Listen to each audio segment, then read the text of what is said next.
If you're over 60 and you've noticed that standing up from a chair now requires you to push with your hands, pause for a moment or brace yourself before rising. What your body is telling you has nothing to do with just getting older, even though that's what most people assume. This is not a heart problem, and it's not simply age catching up with you, but rather a quiet, internal shift happening inside your muscles, your blood, and your circulation that almost no one explains clearly, even though it affects nearly every senior sooner or later. When that shift begins, your legs are usually the first to weaken. Your joints start to feel stiff and unreliable, and without you realizing it, your heart is forced to work harder every single day just to push blood through a body that no longer moves and pumps the way it once did. It's like having a pump that still works perfectly well, but the pipes inside are slowly narrowing and clogging, so flow becomes the real problem, not power. In just a moment, I'm going to show you a very simple test you can do at home that doctors quietly use to predict whether someone will still be moving independently 5 years from now, because doing the right exercise matters. But creating the right internal environment for that exercise is what truly protects your legs, your heart, and your independence after 60. Let me tell you about a man named David, a retired professional in his early 70s, who genuinely believed he was doing everything right because he stayed active, walked almost every day, listened to his doctor, and never thought of himself as someone who was slowing down. From the outside, his health looked reassuring because his heart numbers were stable, his blood pressure stayed within range, and every routine checkup ended with the same message that everything looked normal and he should just keep doing what he was doing. But over time, subtle changes began to creep into his daily life in ways that were easy to brush off at first. He noticed that standing up from a chair now required a small push with his hands, that longer walks didn't feel refreshing anymore, but quietly exhausting, and that he started choosing shorter routes or avoiding uneven ground, not because of pain, but because his legs no longer felt as dependable as they once did. What unsettled him most wasn't weakness or discomfort, but the slow erosion of trust in his own body. Because once you begin to question whether your legs will respond the way you expect, you start planning your day differently without even realizing it. The surprising part was that nothing showed up on his tests, because his heart wasn't weak, his brain wasn't damaged, and no diagnosis explained what he was feeling, which meant the real problem wasn't where he had been taught to look. And this story isn't unique or unusual, because millions of adults over 60 experience the same quiet shift, believing they're doing the right things, while something deeper is being overlooked. If any of this sounds familiar, keep listening, because the explanation most people receive is only part of the story. For most of their lives, seniors have been given the same familiar advice to walk more, to take extra calcium for their bones, and to add another medication if something still doesn't feel right. And while none of that advice is completely wrong, it quietly leaves out a critical part of the picture. Because if walking more were truly enough, why do legs continue to weaken even in people who stay active? And if calcium alone were the answer, why do joints still ache and stiffen over time? And why does the risk of falling keep rising instead of falling? These are not fear-based questions, and they're not meant to make you doubt your doctor. But they are logical questions your body has been asking for years through subtle changes you feel every day. The truth is that this body doesn't work as a collection of separate parts, but more like an electrical system, where the heart acts as the generator steadily producing power, while muscles, blood vessels, and circulation function as the wiring that delivers that power where it's needed. And when that wiring becomes weak, clogged, or inefficient, the generator can still be strong, but the energy never fully reaches your legs, your joints, or the systems that keep you stable and upright. So to understand why legs are often the first place strength fades, we have to stop looking only at the pump and start paying attention to what carries life to every cell, and that begins with your blood. To understand what's really happening inside your body after 60, you have to stop thinking of blood as just a number on a lab report and start seeing it for what it truly is. The delivery system that feeds every single cell, because when blood quality changes, cells feel it long before any diagnosis appears. As we age, several quiet shifts tend to happen at the same time. Blood becomes thicker, oxygen moves more slowly, and low-grade inflammation becomes more common, not overnight, but gradually shaped by years of diet, stress, inactivity, and the types of fuel we've been giving our bodies without realizing it. One of the biggest contributors to what people casually call dirty blood is the modern diet, especially frequent consumption of fried foods. Industrial seed oils, ultra-processed meals, and refined sugars, because these foods don't behave like natural fuel inside the body. They behave more like contaminated fuel that cells don't recognize or want. Here's the critical point most people never hear, explained clearly, when refined sugar repeatedly floods the bloodstream. It's not that cells can't keep up. It's that cells begin to protect themselves by closing their doors, because taking in unstable inflammatory glucose damages their internal machinery, so insulin resistance is not a failure, it's a defense mechanism. When cells refuse to open those doors, sugar remains trapped in the bloodstream. Blood glucose rises, and the body is forced to store that excess energy somewhere else, gradually converting it into fat circulating in the blood, which thickens the flow and increases inflammation even further. You can think of it like delivery trucks circling a city with cargo. No one will accept clogging the roads, slowing everything down and creating congestion that affects every system connected to that flow. At the same time, it's important to correct another common misconception, because high blood fat does not automatically mean that all animal fat is harmful or should be eliminated, since the human cell membrane is made largely from lipids, and without the right types of fats, that membrane becomes rigid, leaky, or dysfunctional. When consumed in proper amounts, and good quality animal fats provide the building blocks for healthy cell membranes, along with collagen-supporting components that help cells maintain flexibility, communicate efficiently, and move nutrients in while pushing waste out, which is exactly what struggling cells need.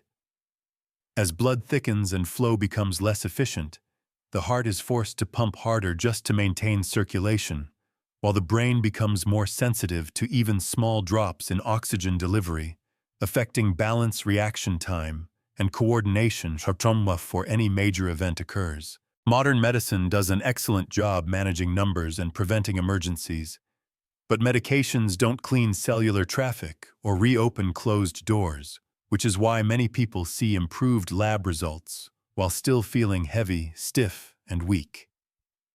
If your legs often feel heavy, numb, or unusually stiff in the morning, take note, because your body may already be signaling that blood flow and cellular communication need attention. And the good news is that these systems are far more responsive to change than most people realize. Walking has long been promoted as the gold standard for staying healthy after 60. And to be fair, it does support cardiovascular health and mental well-being. But walking was never designed to preserve muscle strength, protect joints, or restore the kind of circulation your body actually needs at this stage of life. When you walk, the force is spread thinly across many muscles at once, which means no single muscle group receives a strong enough signal to stay robust, especially after 60, when muscles become less responsive and require clearer, more concentrated instructions to maintain strength. There is also an important reality that is rarely discussed openly, because for seniors who are overweight or carrying extra body fat, walking places repeated impact stress on the knees, hips, and ankles, and over time that constant loading can accelerate joint wear rather than protect it, especially when muscles are already weak and unable to absorb shock properly. In these cases, walking can quietly contribute to joint pain, stiffness, and inflammation, which then discourages movement altogether, creating a cycle where less movement leads to weaker muscles, poorer circulation, and even greater stress on the joints. Chair exercises work differently, and that difference is critical because when you train from a seated position, you can isolate specific muscle groups, create strong local muscle contractions, and pump blood directly through areas that have been undernourished for years, all without placing excessive load on vulnerable joints. You can think of walking as lightly misting an entire garden, while chair exercises are like watering the roots of the plants that are actually struggling, because focused force tells muscles, bones, and blood vessels exactly where support is needed. For adults over 60, this focused, controlled signal is far more effective than simply accumulating more steps, and it also provides a safer entry point for those who need to reduce body weight gradually, because building muscle improves blood sugar control and metabolism, which makes healthy weight loss more achievable without stressing the joints. However, there is one critical detail that many seniors miss, because even chair exercises can fail to deliver results if they are performed without proper control, breathing, and intent. And that is exactly what we need to look at next, because once you understand how to perform these movements the right way, they become one of the most powerful tools for protecting your legs, your joints, and your independence after 60. Before we go through these 5 chair exercises, it's important to understand one thing, because this is not about working out. It's about retraining your body to move blood, protect joints, and support independence in daily life using slow, controlled movements that your nervous system and muscles can actually respond to after 60. Exercise 1. Seated calf raises protects circulation, balance, and ankle stability. This first exercise protects something most people overlook: your ability to move blood back up from your legs, which directly affects balance, swelling, and how heavy your legs feel throughout the day. The primary muscles involved are the calves, which act like a secondary heart by pumping blood upward against gravity. Sit tall in your chair with both feet flat on the floor, hip-width apart, and your knees bent at about 90 degrees. Inhale gently through your nose, then as you exhale, press through the balls of your feet and lift your heels slowly off the floor, feeling the muscles in the back of your lower legs contract. Hold the top position for 2 seconds, then lower your heels back down just as slowly. Start with 15 repetitions, rest briefly, and work toward 2 or 3 sets. Breathe steadily, never holding your breath, because relaxed breathing improves oxygen delivery and reduces unnecessary tension. A common mistake is bouncing quickly or lifting the heels too high without control, which reduces the blood pumping effect. For added benefit, perform this exercise in the morning, after a glass of water, or near a sunny window to support circulation. Exercise 2. Seated knee extensions. Protects standing up stairs and knee health. This movement protects your ability to stand up from a chair, climb stairs, and get out of a car safely. It targets the quadriceps, large muscles on the front of the thighs, that act as shock absorbers for the knees and are essential for joint protection. Sit upright with your back supported and both feet flat on the floor. Inhale to prepare, then as you exhale slowly, straighten one leg until it is fully extended, squeezing the thigh muscle gently but firmly. Hold for 2 to 3 seconds, then lower the foot back down over a slow count of 4. Alternate legs, aiming for 10 to 12 repetitions per side. Keep your breathing slow and rhythmic, because breath holding increases joint tension and reduces blood flow. A common mistake is swinging the leg or locking the knee aggressively at the top, which can strain the joint. To enhance results, stay well hydrated and perform this exercise earlier in the day when muscles are more responsive. Exercise 3. Seated hip marches. protects walking mechanics and fall prevention. This exercise supports safe walking and reduces fall risk by strengthening the hip flexors, which lift the leg forward with each step. Weak hip flexors lead to shuffling and poor foot clearance, one of the main reasons seniors trip. Sit toward the front of the chair with your spine tall and your feet flat. Inhale gently, then as you exhale, lift one knee upward toward your chest without leaning back. Hold briefly, then lower it slowly and repeat on the other side. Aim for 20 total repetitions alternating legs. Keep your breathing smooth and controlled, allowing your abdomen to expand naturally with each inhale. A common mistake is using momentum or leaning backward, which shifts the work away from the hip muscles. For added benefit, practice this exercise after a short walk or light movement when circulation is already active. Exercise 4. Seated rows with resistance band. Protects posture, breathing, and upper body strength. This exercise protects posture, lung expansion, and upper body strength needed for daily tasks like carrying groceries or opening doors. It strengthens the upper back muscles, which counteract forward hunching and help stabilize the spine. Sit tall with your feet planted and a resistance band looped around your feet, holding one end in each hand. Inhale to prepare.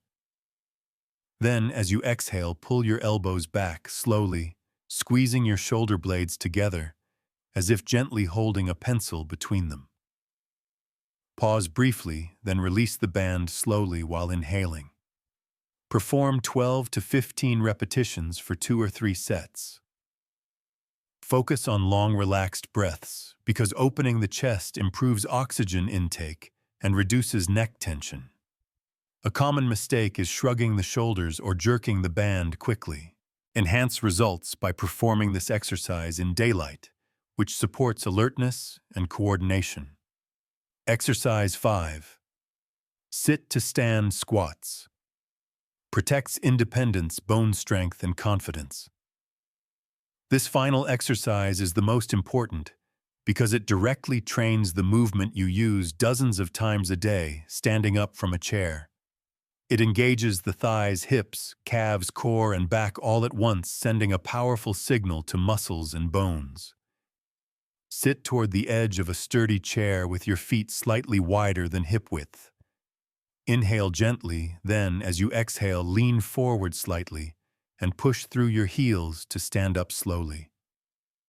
Pause briefly at the top, then lower yourself back down over a slow count of 4. Start with 8 to 10 repetitions and gradually build to 2 or 3 sets. Keep breathing steady, never rushing the movement. A common mistake is dropping quickly into the chair or using the hands for momentum. For enhancement, perform this exercise every other day and pair it with adequate protein intake to support muscle repair. Taken together, these 5 chair exercises do far more than build strength because they restore blood flow, protect joints, and retrain the body to move with confidence. And when done consistently, even for just 15 minutes, a few times a week, they create the internal conditions your muscles, bones, and circulation need to support an active, independent life after 60. One of the biggest reasons many seniors feel disappointed with exercise results is not because they're doing the movements wrong, but because their bodies simply don't have the right materials to rebuild after those movements send the signal. Exercise is only the message, not the construction crew, and without proper nutrition, even the best chair exercises cannot fully restore muscle strength, joint resilience, or circulation. This is why what you remove from your daily diet is just as important as what you add. Refined sugar is one of the first things that needs to be reduced because it repeatedly spikes blood glucose and forces cells to close their doors as a protective response, leaving excess sugar circulating in the blood, thickening it, increasing inflammation, and blocking the very repair signals your exercises are trying to send. Refined salt, especially the kind found in packaged foods, also plays a role by disrupting fluid balance, stressing blood vessels, and contributing to stiffness and swelling that make movement less comfortable and less effective. Fast food and ultra-processed meals combine the worst of both worlds. Industrial oils, unstable fats, refined starches, and additives that act like low-quality fuel, creating metabolic congestion rather than supporting cellular repair. Highly refined starches that convert quickly into sugar behave much like refined sugar itself, adding to insulin resistance and inflammatory stress that interfere with muscle rebuilding. At the same time, it's important to understand that healing doesn't happen through restriction alone, because the body also needs the right building blocks to respond to exercise. Eggs, fatty fish, and quality animal fats provide essential amino acids and healthy lipids that support muscle repair, hormone signaling, and the integrity of cell membranes, allowing nutrients to move in and waste to move out efficiently. Leafy greens supply minerals and antioxidants that calm low-grade inflammation, while seeds and legumes contribute fiber that helps clear metabolic waste from the bloodstream, improving circulation and blood quality over time. When these nutritional pieces are in place, chair exercises stop being just movements and start becoming a true healing signal, because muscles receive the message to grow. Blood flow improves, and joints benefit from better lubrication and reduced inflammatory stress. This is why many people quit exercise programs, not because they failed, but because they exercised correctly while feeding their bodies incorrectly. Small, steady dietary changes give your body permission to respond to movement again, turning simple chair exercises into one of the most powerful tools you have for protecting strength, mobility, and independence after 60. At this point, you might be thinking that all of this sounds helpful, but also wondering how it realistically fits into a normal day. And this is where many people give up too early, not because the ideas don't work, but because they imagine the process has to be complicated.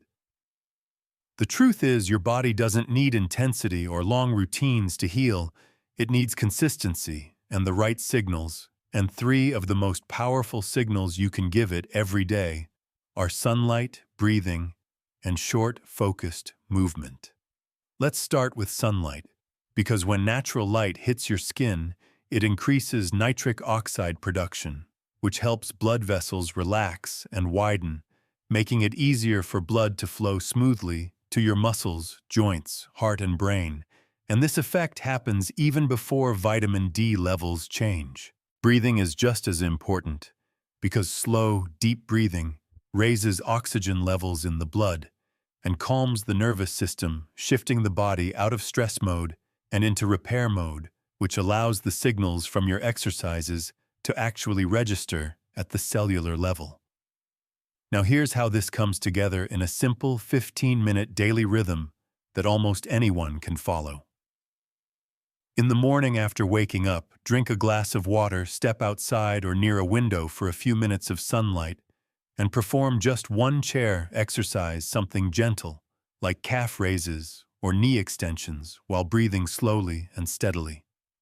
In the afternoon, choose 1 or 2 chair exercises that feel most relevant to you that day. Perhaps sit to stand squats or seated rows and move slowly, focusing on control rather than repetitions. In the evening, spend a few minutes on relaxed breathing and gentle mobility, allowing your body to settle, improve circulation, and prepare for restful sleep. Altogether, this takes less time than a single commercial break on television. Yet it sends powerful signals to your blood, muscles, joints, and nervous system that healing is allowed to happen. When you repeat these small actions day after day, your body begins to respond, not with strain, but with steadier strength, better balance, and renewed confidence in how you move through your life. I mentioned a simple test that doctors quietly use to predict whether someone is likely to remain independent years from now. And now it's time to come back to that moment. It's called the chair stand test, and it's as straightforward as it sounds, sitting in a chair and standing up without using your hands slowly and with control, not to judge yourself, but to listen to what your body is telling you right now. Biologically, this movement carries a powerful message because when your leg and hip muscles are strong enough to lift your body, they act like active pumps, moving blood efficiently through your lower body, sending oxygen and nutrients where they're needed, and reducing the strain placed on your heart with every movement you make. Healthy blood flow doesn't just support your muscles, it protects your brain by maintaining steady oxygen delivery, supporting balance, reaction speed, and coordination, which are essential for avoiding falls and staying confident in daily life. This is exactly why chair exercises outperform walking for adults over 60, because they don't just burn calories or increase steps, they rebuild the specific muscle strength and blood pumping ability that walking alone simply cannot provide. Walking has its place, but independence depends on strength control and circulation working together, and the chair stand test reflects that relationship clearly and honestly. When you practice these movements regularly, you're not training for fitness, you're training for freedom, stability, and the ability to live on your own terms for years to come. As we close this video, I want you to remember one thing: getting older is not a life sentence, and losing strength, balance, or independence is not something you simply have to accept, because the body has an incredible ability to recover when it's supported the right way. The reason we share this information is not to replace doctors or deny modern medicine, but to remind you that most medications only manage symptoms. They don't restore blood flow, rebuild muscle, or repair cells, and when relied on alone for years, they can quietly burden the liver, strain the kidneys, and leave the body increasingly dependent instead of resilient. True healing doesn't come from fighting the body or adding more pills. It comes from understanding how the body works at its roots and giving it the conditions it needs to repair itself gradually, safely, and naturally. If you've stayed with me through this video, comment done below, not for me, but for yourself, as a small commitment to paying attention to your body and taking one step toward reclaiming your strength and independence. If you know someone over 60 who struggles with weak legs, stiff joints, or growing reliance on medication, please share this video with them, because the right information shared at the right time can change the direction of someone's health journey. And in the next video, I'll show you natural foods that help support cleaner blood and healthier arteries safely and realistically. So make sure you subscribe and stay with this community, because healing after 60 is possible, and you don't have to do it alone. Thanks for watching.